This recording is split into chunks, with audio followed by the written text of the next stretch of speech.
Sexual energy is the oldest fire in a man. It can forge a legacy, or it can burn his life to the ground. The same force that drives conquest, genius, and empire can also drive addiction, shame, and collapse. Most men call it lust and treat it like a craving to satisfy. That is why they stay hungry, distracted, and quietly weaker every year. Right now, the world sells you pleasure as the highest goal. That is a trap. This is not a moral lecture. I am not telling you to suppress desire. I am telling you to command it. When you do, frustration becomes fuel, focus becomes a weapon, and your presence changes. A man who cannot lead his own appetite will never truly lead anything else. Here is the map. Sexual energy is not just flesh hunger. It is life force, raw and intelligent, looking for a direction. It always moves one of two ways.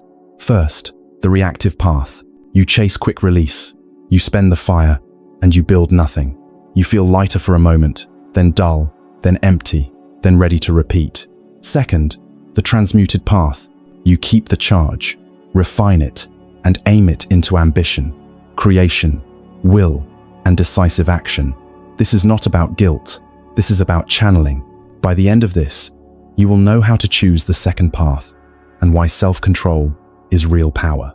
You need to respect how primal this force is. It does not ask for permission. It rises like a tide, and it carries the ancient commands of survival and creation. It pushes a man to pursue, to conquer, to claim, to prove himself. That is why it can overpower logic. Your nervous system treats it as urgent because it is wired into life itself. When this energy has no leader, it turns you into a reactor. You scroll, you fantasize, you bargain with yourself, you chase dopamine, and your mind fractures into 100 weak impulses.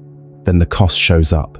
Less drive, less clarity, less self-respect. But when this same force is led, it becomes something else. It becomes stamina under pressure. It becomes deep focus. It becomes a quiet magnetism people can feel. It becomes the ability to stay with the hard task long after the mood is gone. Fire is not your enemy. Fire without command is. This is where sexual transmutation comes in. Different traditions point to the same law. Libido is not meant to be wasted. Napoleon Hill framed it as a force that can be redirected into ambition and achievement.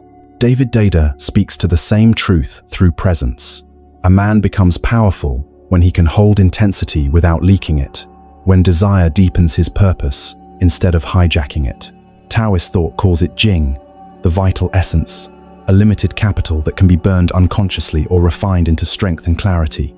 Strip the language away, and the mechanism is simple. Transmutation is not repression.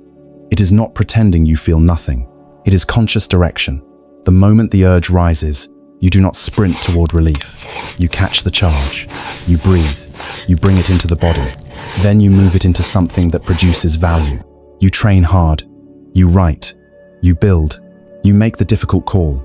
You take the risk you have been avoiding. That is the shift.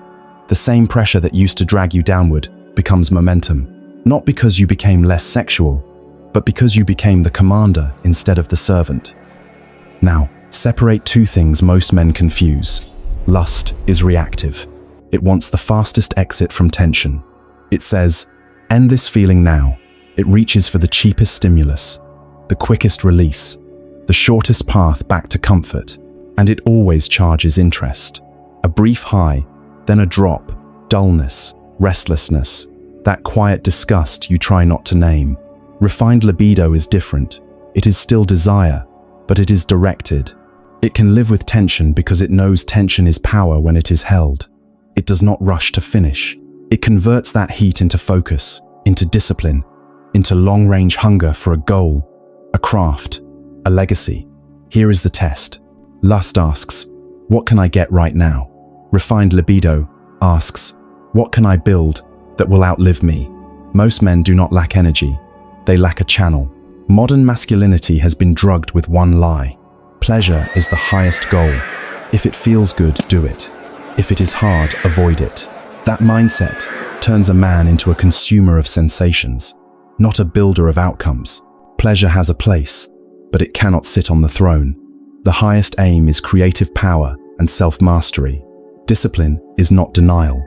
Discipline is order. It decides what you feed, what you refuse, and what you sacrifice so your future can exist. A man who lives for comfort will always be rented by whatever offers comfort. A man who lives for a mission becomes dangerous in the best way. Look at the archetypes we still remember. Da Vinci absorbed by craft, Tesla obsessed with invention, Gandhi using restraint as spiritual steel, Muhammad Ali turning desire and ego into training, timing, and will. Whether every detail is perfect does not matter. The pattern does. The men who move history do not obey every urge. They harness it. They place their fire into work that survives them. Ask yourself one honest question. What do you want your life to be remembered for? Understand the environment you are living in. Modern systems profit when your attention is weak and your impulse is strong. Porn, social media, thirst content, the endless scroll. They are not harmless entertainment. They are machines built to harvest your focus and leak your life force through 1,000 small releases. The brain adapts. The threshold rises. What used to excite you becomes dull, so you chase more novelty, more intensity, more extremes. Meanwhile, your ability to concentrate on one hard thing collapses. Hookup culture sells freedom, but often delivers fragmentation. Easy access to bodies can create a man who cannot build intimacy, cannot hold depth, cannot commit to a long arc. The result is the same. You spend energy without producing value. No child, no craft, no legacy, just a temporary high and a quieter emptiness. Here is the pivot. Frustration is not a curse. Frustration is stored power. If you stop numbing it, it becomes fuel. That pressure can drive your workouts, your skill, your business, your art. Do not waste the fire. Use it.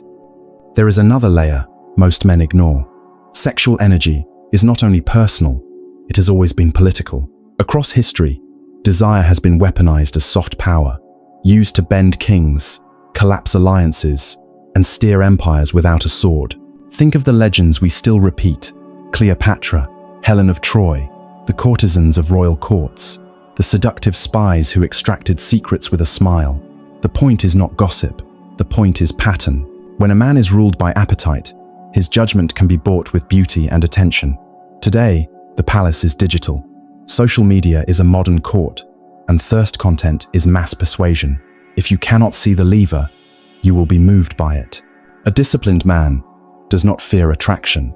He reads it. He stays clear. He refuses to hand over his mind. That is why the greatest collapses are often not caused by a lack of talent. They are caused by a blind spot. Samson had strength, but desire found the unguarded door. Solomon had wisdom and power, yet appetite pulled him away from his highest obligations. And in modern life, the pattern repeats in public. Bill Clinton, Tiger Woods, men at the peak of influence, watched their reputations and empires take damage because they could not govern a private hunger. The lesson is brutal and simple. You can build for decades, and one season of indulgence can erase trust in a week. Success does not protect you from temptation. It increases the options and raises the stakes. If you do not develop control before you rise, you will rise with a weakness that eventually collects its payment. So here is the definition. Masculinity is not suppressing desire, and it is not obeying it. Masculinity is command. A man becomes a leader the moment he can lead himself, especially in the places nobody sees. Start with 3 moves. First, cut the cheap triggers. Clean your feed. Starve the algorithm that profits from your weakness. Second, when desire rises, do not negotiate. Transmute. Move your body. Lift heavy. Write the plan. Make the call. Build something real. Third, stabilize your system. Sleep on time. Train consistently. Eat clean enough that your nervous system can hold pressure without leaking. Your sexual energy is not a problem. It is a battery.